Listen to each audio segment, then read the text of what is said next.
A group of civilians in Syria have been freed years after they were kidnapped by foreign-backed militants. Now, the release is a result of lengthy negotiations between Damascus and the militants. Press News' Mohammed Ali followed the story and filed this report.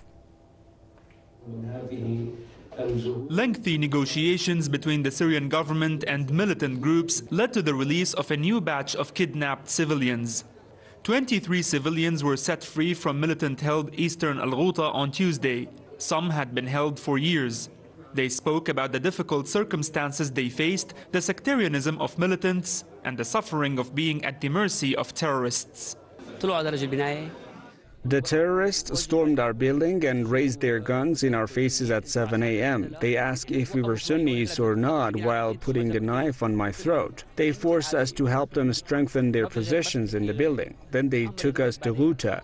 Inside the prison, there were Jordanians and Syrians questioning us. I was abducted on the 19th of March last year from Abbasin bus station. Nusra Front attacked and took us from there to eastern Ghouta. Thanks to the government and the Syrian Red Crescent, we were freed. Thousands of people are held by militant groups across the country. This scene from 2013 shows families in Adra al-Ummaliya near eastern Al-Ghouta who survived a terrorist attack. But many of their loved ones were kidnapped and pulled into the militant-held eastern Ghouta. Officials say they will work on setting free all the kidnapped in 2018. Under the directives of President Bashar al-Assad on freeing all the kidnapped people, the government in 2018 will work to free all those kidnapped in Syria.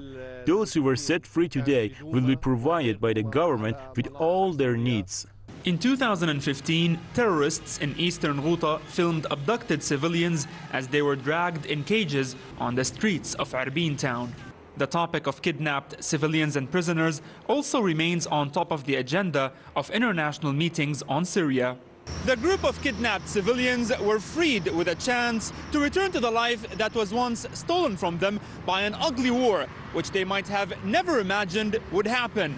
Many others abducted by militant groups are still waiting to regain their freedom. Mohammed Ali, Press TV, Damascus.